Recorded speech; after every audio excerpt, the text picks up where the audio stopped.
Hey everybody, welcome to Off Grid with Brad and Kelly. We had a lot of great responses from our last update video where we talked about underpinning the house. Some people call it skirting, some people call it underpinning. Basically what you're doing is closing off the bottom of a house that's up on bricks or up on stilts so that convection, that's the air that is pulled away just with normal air movement, doesn't have a chance to take place. A lot of people said, did it help? Oh my goodness, it helped. We were hopeful that it was going to do a lot, and it actually did. The house stayed like 3 degrees warmer, and the floor, which was previously freezing, it got pretty cold. It wasn't cold anymore. So just like in a tent, you know, we've spent a lot of time in tents, and just like in a tent where all you're doing basically is stopping convection with a very thin layer of vinyl or a very thin layer of canvas, you're doing the same thing here. You're stopping convection from taking place. The heat that comes out through the floor down to the bottom doesn't have a chance to get pulled away.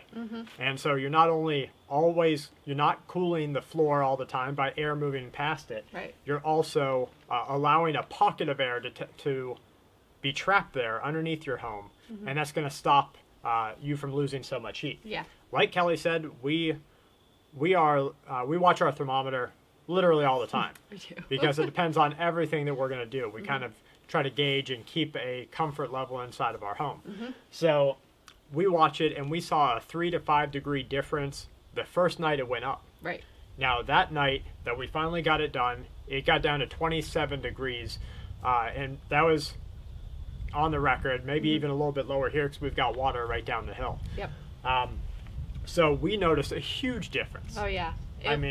We were amazed at the difference because you expect, okay, it's going to help, but oh my goodness, it helped a ton. Yeah, it was crazy. It went from having socks on, you could still feel the cold floor because in our tiny home, you only have a very thin layer of subfloor, and then that's nothing. Yep. And you've got it exposed to the elements outside.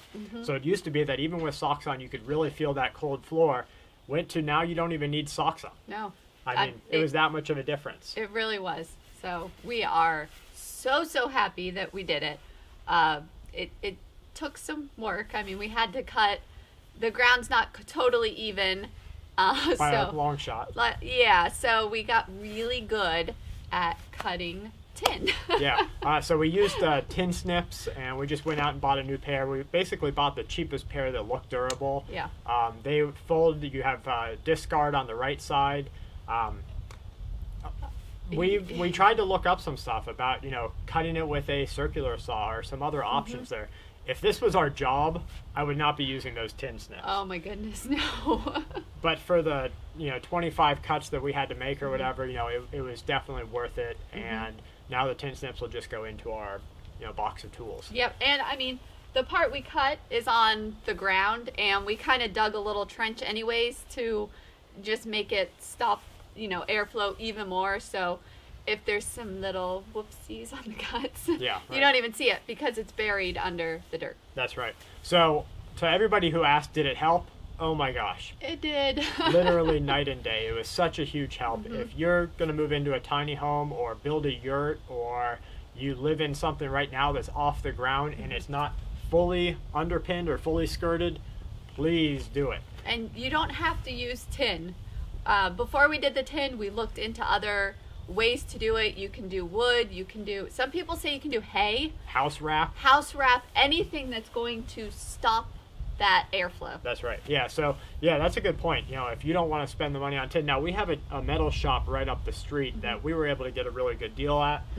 The entire home was around $130 for the tin. And we even have a couple of extra sheets. Pieces. They can only cut them 3 feet long. Right.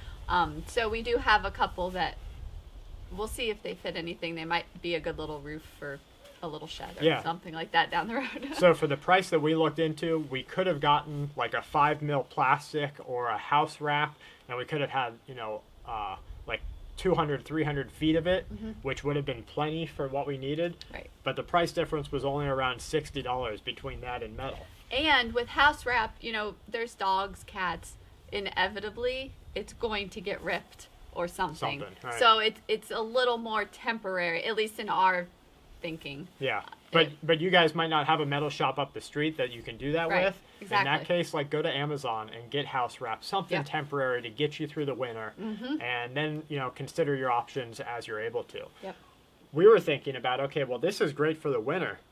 It's also going to keep the house warmer in the summer. Yes. So we were trying to think of some of those options there on what we can do, whether we want to do like a little bit of screening that we can, you know, kind of hinge and go up and down with to Right. allow some convection to take place, because there is that back and forth where it's great right now. It's really going to help with the winter, but in the summer it's going to be hotter. Yes. So for right now, it's perfect for us. Yep. We'll keep you guys updated if we decide to do some screening and some hinges. You know, we also wanted to do like a doggy door or a cat door so that our dog or the cats can go underneath the house. We don't have insulation or anything under there that they could rip up or cause problem with. Right.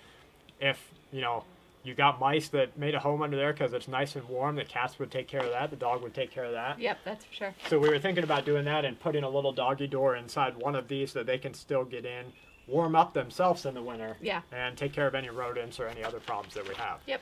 Let us know what you guys think. Would you do a doggy door? Would you do a mesh screen with hinges or something that you can take off for the summertime? Yeah. Do you have house wrap or do you need it? And have you used alternatives to metal? Yeah, absolutely. Let us know in the comments. We love to hear from you guys. And I've had so many people who get help from other people in the comments. So Yes. thank you guys for being great. As always, from Kelly and I to you and yours, stay safe and keep watch.